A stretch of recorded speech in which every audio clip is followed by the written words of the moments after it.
Okey, nama saya Nurul Azan binti Safie Bahri, yang keempat dari 5 adik-beradik daripada anak-anak Almarhum Safie Bahri ni. Saya menantu yang keempat. Saya sebenarnya tak pernah jumpa apa dengan bapa mentua saya, tapi saya banyak mendengar cerita daripada isteri saya akan keluar. So kebetulan rezeki saya dapat jumpa dengan isteri saya ni.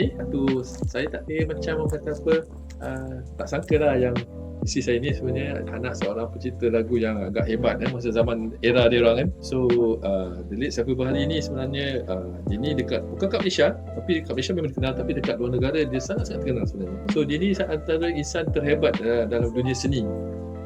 Safie Bahri ni seorang yang sangat tegas dan sangat serius bila dia menghasilkan karya-karya dia lah, karya-karya beliau.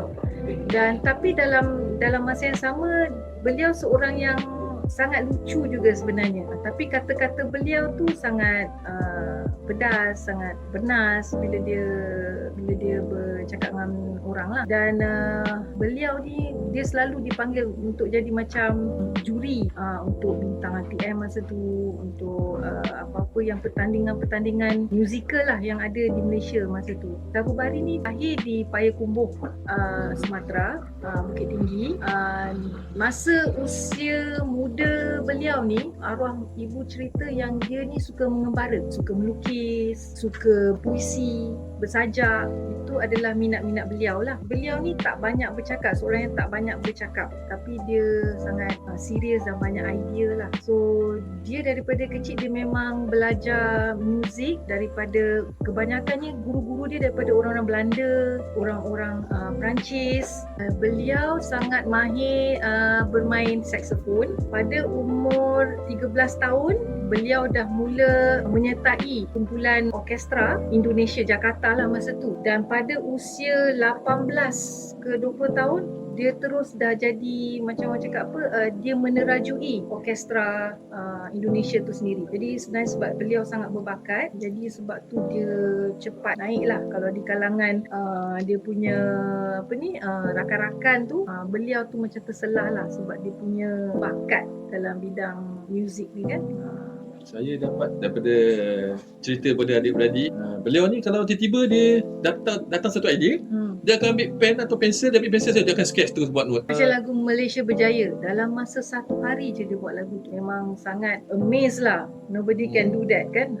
Dengan even Jamaluddin Alias, ketika itu penyanyi yang memang akan menyanyi lagu-lagu beliau lah, lagu-lagu patriotik beliau. Almarhum Safie Bahri sendiri yang akan mengajar Jamaluddin Alias ni macam mana nak tone tu, macam mana nak menyanyikan supaya bila nyanyi. Sebab tu kalau kita dengar lagu-lagu patriotik macam lagu apa, Inilah Barisan Kita tu semua kan, dia punya tone tu ada tempat yang you kena bunyikan dia tu supaya macam kita rasa lagu tu memang untuk semangat lah kan.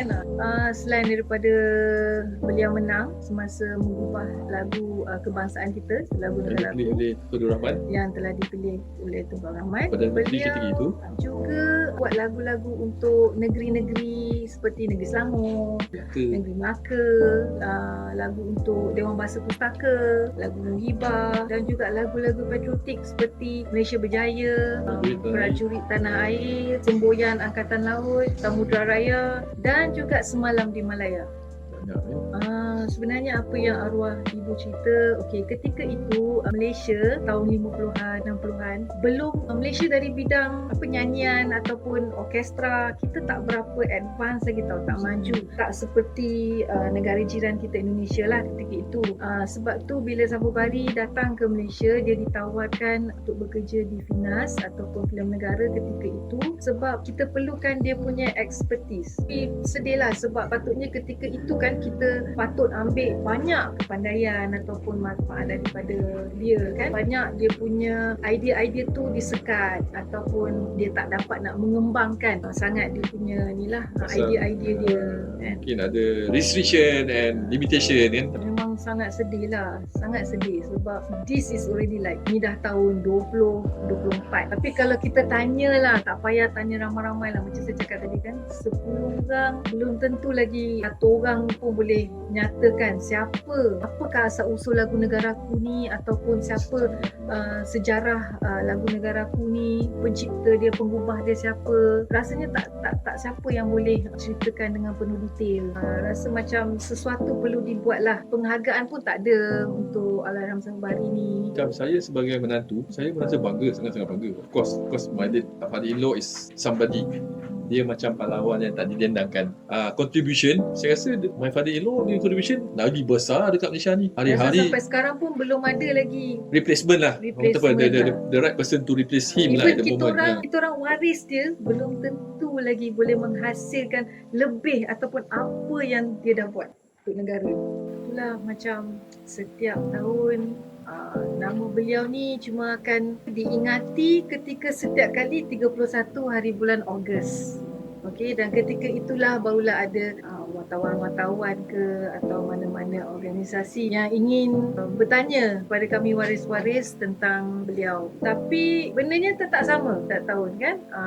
Tak ada perubahan, walaupun saya dan adik-beradik saya dah berpuluh kali kami cuba suarakan kesedihan kami, cuba dapatkan pengiktirafan untuk beliau, tapi sehingga kini isu ni masih lagi tak berjawab daripada kerajaan. Jadi kami berharap sangat-sangat sebelum kami menutup mata, arwah ayah saya ni akan dihargailah, dan juga rakyat Malaysia. Kalau boleh kita mesti banggalah dengan lagu kebangsaan kita. Jangan just lagu ni setiap kali Hari Merdeka je kita baru kita nak tahu asal usul dia. Kalau boleh, lepas tu macam kerajaan banyakkan lagi lah bagi rakyat Malaysia ni tahu tentang lagu Negaraku kita, bukan hanya sekadar silibus dekat sekolah kan. Itulah harapan kami untuk keluarga beliau, supaya karya dia disanjungi, orang tahu siapa. Kalau macam macam jenis sekarang media hiburan daripada luar semua orang tahu kan. Jenis sekarang kenapa benda yang akar umbi datang daripada zaman dulu sebelum kita merdeka, macam mana lagu ni menyatukan kita rakyat Malaysia Madani katanya. Lepas tu benda-benda macam ni, so saya rasa saya boleh garanti kalau sesiapa yang tanya 10 orang yang berjalan dekat shopping complex, tanya siapa yang cerita lagu Negaraku, siapa ni tak tahu lah, mungkin 1%, 2%. So kalau buat survey memang saya rasa agak surprise lah dengan dia punya tu kan.